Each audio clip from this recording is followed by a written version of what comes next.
Hello friend, જય શ્રી કૃષ્ણ. હું અસ્મિતા પટેલ સ્વાગત કરું છું તમારું અશ્વિશ કિચનમાં. તો આજે હું તમારા માટે લઈને આવી છું બાળકોના ફેવરેટ એવા સોજીના સ્નેક્સ, જે તમે બાળકોના લંચ બોક્સમાં પણ આપી શકો છો, અથવા કોઈ પણ બર્થડે પાર્ટી હોય બાળકોની કે ફેરવેલ પાર્ટીમાં તમે જ્યારે બાળકોને ઘરે બોલાવો તો તમે આ સ્નેક્સ બનાવી શકો છો અને ખૂબ જ સરળ રીત છે. તો ચલો સ્ટાર્ટ કરીએ. તો એના માટે મેં અહીંયા 2 ગ્લાસ જેટલું પાણી લીધું છે. એક પેન લઈ લઈશું, એની અંદર આપણે 2 ગ્લાસ પાણી લઈ લઈશું. હવે આપણે એની અંદર થોડા લીલા મરચાં નાખી દઈશું. જો તમે લીલા મરચાં ના ખાતા હોય તો તમારે ઓછા લેવા. સાથે ચીલી ફ્લેક્સ લીધા છે 2 ચમચી જેટલા. તીખાશ તમે બાળકોને જે રીતે ભાવતું હોય એ રીતે તમે લઈ શકો છો. અહીંયા મીઠું લીધું છે મેં સ્વાદ પ્રમાણે. હવે પાણી ઉકળી જાય એટલે આપણે એની અંદર 2 વાટકી જેટલી સૂજી લઈ લઈશું. તો હવે આપણે સૂજી ફૂલી જાય ત્યાં સુધી આપણે એને સતત હલાવતા રહેવું અને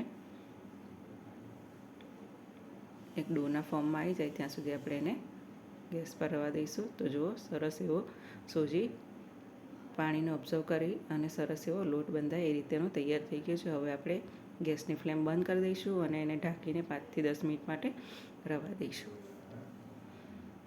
તો હવે જુઓ ફ્રેન્ડ, સરસ એવો સૂજી ફૂલીને તૈયાર થઈ ગઈ છે. હવે આપણે એને એક પેનમાં લઈ લઈશું. આ રીતે આપણે બધી સૂજીને એક બાઉલમાં લઈ લીધી છે.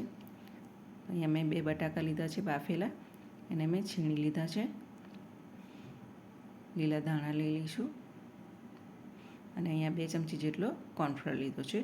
જો તમારી જોડે કોર્નફ્લોર ના હોય તો તમે ચોખાનો લોટ પણ ઉપયોગ કરી શકો છો, જેનાથી બાઇન્ડિંગ સરસ આવશે અને આપણા બોલ સરસ એવા વળશે, જેથી તળવામાં પણ એની ક્રિસ્પીનેસ આવશે. તો જો ફ્રેન્ડ, સરસ એવું બટાકા અને સૂજી બંને મિક્સ થઈ ગયા છે. તો હવે આપણે હાથમાં થોડું તેલ લઈ લઈશું અને થોડો ચમચીની મદદથી આપણે આ રીતે હાથમાં મિશ્રણ લઈ લઈશું અને એને થોડું મસળી લઈશું. આ રીતે હાથની મદદથી સરસ એવો સોફ્ટ કરી દેવો અને આપણે એને સરસ રોલ વાળી દઈશું. આ રીતે 2 હાથની મદદથી વણતા છે અને સરસ પાતળા રોલ વાળી દેવા અને તમને જે રીતે યોગ્ય લાગે એ રીતે એની થિકનેસ રાખવી અને આ રીતે ચપ્પુની મદદથી આપણે કટ કરી દઈશું. આમાં તમને કોઈ પણ શેપ જે તમને બાળકોને ભાવતા હોય એ રીતે અલગ અલગ શેપ કરી શકો છો. બોલ પણ બનાવી શકો છો કે હાર્ટના શેપ પણ કરી શકો છો. જે તમને યોગ્ય લાગે એ રીતે તમે એને કરી શકો છો. આ બોલ્સ એટલા સરસ બહારથી ક્રિસ્પી અને અંદરથી એકદમ સરસ સોફ્ટ એવા અને ટેસ્ટમાં પણ ખૂબ જ સરસ લાગે છે. આ રીતે આપણે બધા જ રોલ વાળી અને કટ કરી દઈશું. તો મેં અહીંયા થોડા લંબગોળ શેપમાં કાપ્યા છે અને બીજા થોડા નાના બોલ્સ વાળી દીધા છે. તો જો તમારે બાળકોને બીજા દિવસે ફ્રાય કરીને આપવા હોય તો એને તમારે 2 દિવસ માટે સ્ટોર કરી શકો છો. એને આપણે એરટાઇટ ડબ્બામાં આ રીતે લઈ લઈશું અને થોડો કોર્નફ્લોર છાંટી દેવાનો અને પછી એને એરટાઇટ બંધ કરી અને ફ્રીજમાં 2 દિવસ માટે એને રાખી શકો છો. જ્યારે પણ તમારે તળવા હોય ત્યારે એને બહાર કાઢી દેવા 5 થી 10 મિનિટ પહેલાં. તો અહીંયા મેં એક બાજુ તેલ પણ ગરમ કરવા મૂકી દીધું હતું. તો આપણે થોડા જે લંબગોળમાં કાપ્યા હતા શેપમાં એને આપણે તળી લઈશું. તો જો ફ્રેન્ડ, આપણે એને ગોલ્ડન બ્રાઉન ના થાય ત્યાં સુધી આપણે એને તળવાના છે.